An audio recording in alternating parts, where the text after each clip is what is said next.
শিবিরের দ্বারদেশে এসে অশ্বত্থমা দেখলেন সেখানে এক মহাকায় চন্দ্র সূর্যের ন্যায় দীপ্তমান লোমহর্ষকর পুরুষ দাঁড়িয়ে রয়েছেন। তার পরিধান রুধিরাক্ত ব্যাঘ্র চর্মে, উত্তরীয় কৃষ্ণসার মৃগ চর্ম, গলদেশ সর্পের উপবিত, হস্তে নানাবিধ অস্ত্র উদ্যত হয়ে আছে এবং দংস্রষ্টা করাল মুখ, নাসিকা, কর্ণ এবং সহস্র নেত্র থেকে অগ্নিশিখা নির্গত হচ্ছে। তার কিরণে শত সহস্র শঙ্খ, চক্র, গদাধর বিষ্ণু আবির্ভূত হচ্ছেন। অশ্বত্থমা নিঃশঙ্ক হয়ে সেই ভয়ঙ্কর পুরুষের প্রতি বিবিধ দিব্যাস্ত্র নিক্ষেপ করলেন, কিন্তু সেই পুরুষ সমস্ত অস্ত্রই গ্রাস করে ফেললেন। অস্ত্র নিঃশেষ হলে অশ্বত্থমা দেখলেন অসংখ্য বিষ্ণুর আবির্ভাবে আকাশ আচ্ছন্ন হয়ে আছে। তখন নিরস্ত অশ্বত্থমা কৃপাচার্যের বাক্য স্মরণ করে অনুতপ্ত হলেন এবং রথ থেকে নেমে প্রণত হয়ে শূলপাণে মহাদেবের উদ্দেশ্যে স্তব করে বললেন, হে দেব, যদি আজ এই ঘোর বিপদ থেকে উত্তীর্ণ হতে পারি তবে আপনাকে আমার এই পঞ্চভূতময় শরীর উপহার দেব। তখন একটি কাঞ্চনময় বেদী আবির্ভূত হল এবং তাতে অগ্নি জ্বলে উঠল। নানা রূপধারী বিকটাকার প্রমথগণ উপস্থিত হল। তাদের কেউ ভেরি, শঙ্খ, মৃদঙ্গ প্রভৃতি বাজাতে লাগল। কেউ নৃত্যগীতে রত হল, কেউ লাফাতে লাগল। সেই অস্ত্রধারী ভূতেরা অশ্বত্থমার তেজের পরীক্ষা এবং সুপ্ত যোদ্ধাদের হত্যা দর্শনের জন্য সর্বদিকে বিচরণ করতে লাগল। অশ্বত্থমা কৃতাঞ্জলি হয়ে বললেন, ভগবান, আমি অঙ্গিরার কুলে জাত, আমার শরীর দিয়ে অগ্নিতে হোম করেছি, আপনি এই বলি গ্রহণ করুন। এই বলে অশ্বত্থমা বেদিতে উঠে জ্বলন্ত অগ্নিতে প্রবেশ করলেন। তিনি ঊর্ধ্ববাহু ও নিচেষ্ট হয়ে আছেন দেখে মহাদেব প্রত্যক্ষ হয়ে সহাস্যে বললেন, কৃষ্ণ অপেক্ষা আমার প্রিয় কেউ নেই, কারণ তিনি সর্বপ্রকারে আমার আরাধনা করেছেন। তার সম্মান এবং তোমার পরীক্ষার জন্য আমি পাঞ্চালগণকে রক্ষা করেছি এবং তোমাকে নানা প্রকার মায়া দেখিয়েছি, কিন্তু পাঞ্চালগণ কাল কবলিত হয়েছে, আজ তাদের জীবনান্ত হবে।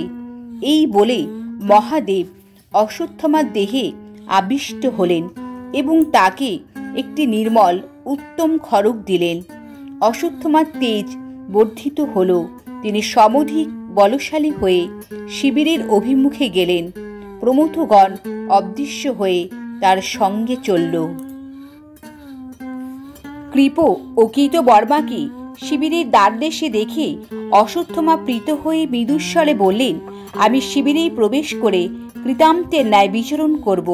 আপনারা দেখবেন কেউ যেন জীবিত অবস্থায় আপনাদের নিকট মুক্তি না পায়। এই বলে অশ্বত্থমা অদ্বার দিয়ে পাণ্ডব শিবিরে প্রবেশ করলেন। ধীরে ধীরে ভিতরে এসে অশ্বত্থমা দেখলেন ধৃষ্টদ্যুম্ন উত্তম আস্তরণযুক্ত সুবাসিত শয্যায় নিদ্রিত রয়েছেন। অশ্বত্থমা তাকে পদাঘাতে জাগরিত করে কেশ ধরে ভূতলে নিপিষ্ট করতে লাগলেন। ভয়ে এবং নিদ্রার আবেশে ধৃষ্টদ্যুম্ন নিশ্চেষ্ট হয়ে রইলেন। অশ্বত্থমা তার বুকে আর গলায় পা দিয়ে চাপতে লাগলেন। তখন ধৃষ্টদ্যুম্ন অশ্বত্থমাকে নখাঘাত করে অস্পষ্ট স্বরে বললেন, আচার্য পুত্র, বিলম্ব করবেন না, আমাকে অস্ত্রাঘাতে বধ করুন, তাহলে আমি পুণ্য লোকে যেতে পারব। অশ্বত্থমা বললেন, কুলাঙ্গার, দুর্মতি, গুরু হত্যাকারী পুণ্যলোকে যায় না, তুমি অস্ত্রাঘাতে মরবার যোগ্যও নয়।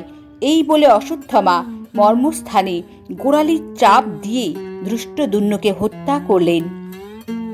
আর্তনাদ শুনে স্ত্রী ও রক্ষীগণ জাগরিত হয়ে সেখানে এলো, কিন্তু অশ্বত্থমাকে ভূত মনে করে ভয়ে কথা বলতে পারলেন না। অশ্বত্থমা রথে উঠে পাণ্ডবদের শিবিরে গেলেন। ধৃষ্টদ্যুম্নের নারীদের ক্রন্দন শুনে বহু যোদ্ধা সত্বর এসে অশ্বত্থমাকে বেষ্টন করলেন, কিন্তু সকলেই রুদ্রাস্ত্রে নিহত হল। তারপর অশ্বত্থমা উত্তমোজ্জা ও যুধমুন্নকে বধ করে শিবিরস্ত্র নিদ্রামগ্ন শান্ত নিরস্ত সকল যোদ্ধাকেই হত্যা করলেন। দ্রৌপদীর 5 পুত্র কোলাহল শুনে জাগরিত হলেন এবং শিখণ্ডীর সঙ্গে এসে অশ্বত্থামার প্রতি বাণ বর্ষণ করতে লাগলেন। অশ্বত্থামা খড়গের আঘাতে দ্রৌপদীর পুত্রগণকে একে একে বধ করলেন, শিখণ্ডীকে দ্বিখণ্ডিত করলেন। শিবিরে রক্ষীগণ দেখলেন রক্তবন্দনা, রক্তবসনা, রক্তমাল্য ধারিণী পাশহস্তা কাল রাত্রিরূপা কালী তার সহচরীদের সঙ্গে অভিভূত হয়েছেন। তিনি গান করছেন এবং মানুষ, হস্তি ও অশ্ব সকলকে বেঁধে নিয়ে যাচ্ছেন। এই রক্ষীরা পূর্বে প্রতি রাত্রিতে কালীকে এবং হত্যায় রত অশ্বত্থামাকে স্বপ্নে দেখত। এখন তারা স্বপ্ন স্মরণ করে বলতে লাগলো, এই সেই। অর্ধরাত্রের মধ্যেই অশ্বত্থামা পাণ্ডব শিবিরস্থ সমস্ত সৈন্য, হস্তি ও অশ্ব বধ করলেন। যারা পালাচ্ছিল তারাও দ্বারদেশে কৃপাচার্য ও কৃতবর্মার কর্তৃক নিহত হল। এই হত্যাকাণ্ড শেষ হলে অশ্বত্থামা বললেন, আমরা কৃতকার্য হয়েছি। এখন শীঘ্র রাজা দুর্যোধনের কাছে চলুন। তিনি যদি জীবিত থাকেন তবে তাকে প্রিয় সংবাদ দেব।